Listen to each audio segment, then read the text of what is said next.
کہتے ہیں کہ اورنگزیب عالمگیر تخت شاہی پر بیٹھنے کے بعد بھی نہایت سادہ اور محتاط زندگی بسر کرتا تھا۔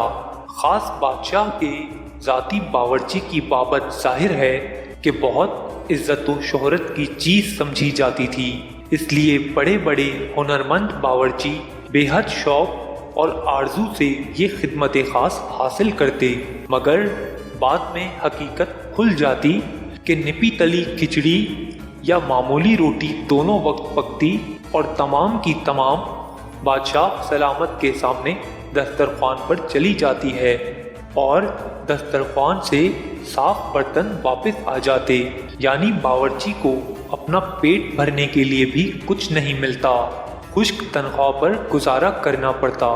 اس لیے چند ہی روز میں وہ ترک ملازمت کر کے چلے جاتے یا شاہی مطبخ عام میں تبدیلی کرا لیتے۔ بار بار کے استعفوں سے تنگ بادشاہ نے نئے باورچی سے معاہدہ کیا کہ کم از کم 1 برس تک ملازمت میں رہنا پڑے گا اور اس عرصے میں استعفیٰ قبول نہ ہوگا۔ ناواقف باورچی نے خوشی سے معاہدہ کر لیا، مگر جلد ہی اس پر بھی حقیقت کھل گئی۔ اب باورچی مصیبت میں پڑ گیا، نہ گزر ہوتی نہ استعفیٰ دے سکتا۔ تنگ آ کر اس نے سوچا کہ بادشاہ کو اس قدر ناراض کروں کہ وہ خود ہی نکال دے، لہٰذا اس نے کھچڑی میں برابر کا مطلب زیادہ نمک جھونک دیا۔ بادشاہ نے کھچڑی کھا لی، باورچی کی طرف صرف نظر اٹھا کر دیکھا مگر کہا کچھ نہیں۔ باورچی نے مایوس ہو کر اگلے دن بالکل نمک نہ ڈالا اور پھیکی کھچڑی پکائی۔ بادشاہ نے اس دن بھی کچھ نہ کہا۔ تیسرے دن باورچی نے صحیح مقدار نمک کی ڈالی۔ بادشاہ نے اس باورچی کو نظر اٹھا کر دیکھا اور نہایت تحمل سے فرمایا، میاں ایک ڈھنگ اختیار کر لو، یا تو برابر کا نمک ہمیشہ ڈالو یا بالکل پھیکی پکایا کرو، معتدل ذائقہ ہو، بار بار نمک کی مقدار بدلنے کی تکلیف مت اٹھاؤ۔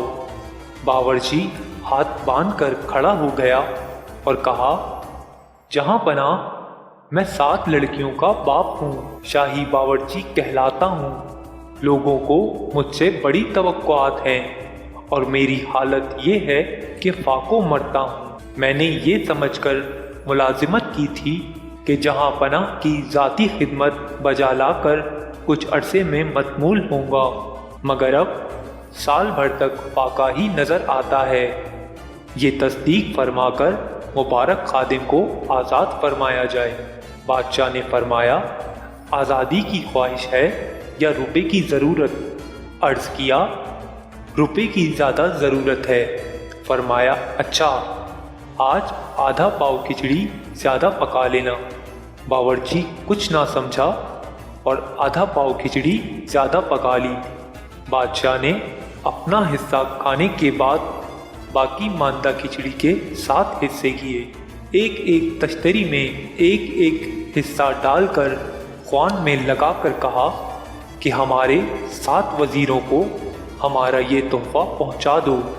چونکہ آج تک وزیروں کو ایسا تحفہ نہیں ملا تھا، وزیروں کو اس غیر معمولی شاہی التفات کی خبر لگی تو ان کی خوشیوں کی کوئی انتہا نہ رہی۔